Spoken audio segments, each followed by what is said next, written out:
నిలబడితే 10 రూపాయలు ఎక్కువైనా ఇచ్చే శక్తి నా దగ్గర ఉంది. నేను సంతకం పెడితే 10 లక్షలు కాదు, ఎకరాకి 20 లక్షలు ఇచ్చే శక్తి నా దగ్గర ఉంది. తీసుకోండి, 20 లక్షలు తీసుకోండి. మీకు ఇచ్చే బాధ్యత నాది. ఇంటికి పైసలు తెచ్చి ఇచ్చే బాధ్యత మాది. నీ ఇంట్లో ఉన్న చదువుకున్న వాళ్ళకు, చదువు రానోళ్ళకు ఉద్యోగాలు ఇచ్చే బాధ్యత నాది. అభివృద్ధిని అడ్డుకోకండి, మా మాటలు వినకండి, వాళ్ళ ఉచ్చులో పడకండి. వాళ్ళ ఉచ్చులో పడితే జైల్లోకి వెళ్తే మన కుటుంబాలు ఆగమవుతాయి. ఇవాళ 10 రూపాయలు ఎక్కువ తీసుకోండి, పక్కకు పోయి భూమి కొనుక్కోండి, పిల్లలకు ఉద్యోగాలు తీసుకోండి, మీ కుటుంబాలు బాగుపడండి. ఇంట్లో ఒక్కరికి ఉద్యోగం వస్తే ఒక తరమే మారుతుంది, ఒక తరం తలరాతనే బాగుపడుతుంది. తలరాతను మార్చే అవకాశాలను వదులుకోకండి. ఇవాళ ఈ జిల్లా మీద పగబట్టి ఈ జిల్లాను అభివృద్ధిని అడ్డుకోవాలని సాగునీటి ప్రాజెక్టుల కాళ్ళ కట్టబెడుతున్నారు. పరిశ్రమలు దేవాలంటే భూసేకరణ జరగకుండా అడ్డుపడుతున్నారు. ఇవన్నీ కూడా ఈ జిల్లా గమనించాల్సిన అవసరం ఉన్నది. అందుకే మిత్రులారా, రైతులకు బోనస్ ఇచ్చినాం, రైతు రుణమాఫీ చేసినాం, ఇవాళ 50,000 ఉద్యోగాలు ఇచ్చినాం. ఆడబిడ్డలకు 1,15,00,000 మంది ఆడబిడ్డలు ఆర్టీసీ బస్సుల్లో 3,700 కోట్ల రూపాయలు ఉచితంగా ప్రయాణాలు ఇచ్చినాం. 200 యూనిట్లు ఉచితంగా ఈరోజు పేదలకు విద్యుత్ ఇస్తున్నాం. 50 లక్షల కుటుంబాలకు 500 రూపాయలకే సిలిండర్ ఇస్తున్నాం.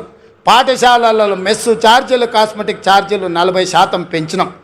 ఇవన్నీ కూడా అప్పు చేయకుండా, కోకపేటల భూములు అమ్మకుండా మేం చేసినాం.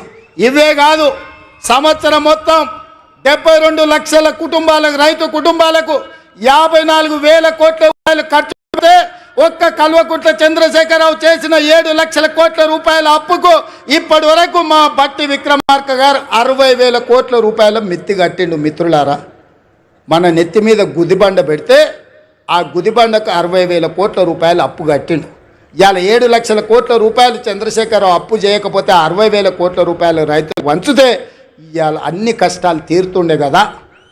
ఇవాళ ఆయన అప్పుకు 60,000, ఆయన ఒక్క కుటుంబం చేసిన అప్పుకు 60,000 కోట్లు కడితే 70 లక్షల రైతు కుటుంబాలకు 54,000 కోట్లు ఇచ్చినాం. అంటే ఆయన దోపిడీ ఏ లెవెల్లో సాగిందో, ఆ దోపిడీకి ఈరోజు మేము ఎట్లా బలైపోతున్నామో, తెలంగాణ బడ్జెట్ ఎట్లా కేసీఆర్ దోపిడీకి బలైపోయిందో మీరు ఒక్కసారి ఆలోచన చేయండి. ఇవాళ అక్కడ నిరసన తెలిపిన రైతులు లాఠీ చార్జ్ గురించి మాట్లాడుతున్నారు. మల్లన్న సాగర్లో మల్లారెడ్డి అనే ఒక రైతు భూమి పోయిన రోజు కట్టెలు చితి పేర్చుకొని బతుకుండగానే ఆ చితి మీద పండుకొని నిలువున తగలబెట్టుకున్న రైతు మల్లన్న సాగర్లా మల్లారెడ్డి అనే పేరుంది. హరీష్ రావు గారు రా అసెంబ్లీకి. ఆనాడు భూమి కోల్పోయిన మల్లారెడ్డి చితి పేర్చుకొని కాల్చుకున్నప్పుడు నీ కన్నీళ్ళు ఎక్కడికి పోయినాయి? నువ్వు ఆ కుటుంబాన్ని ఎంత ఆదుకున్నావో ఇవాళ మల్లారెడ్డి ఇంటికాడికి పోదామా అని నేను అడుగుతున్నా. ఇవాళ ఈ కపట ప్రేమ, ఈ ముసలి కన్నీళ్ళు మా పాలమూరు జిల్లా మీద చూపిస్తున్నావా?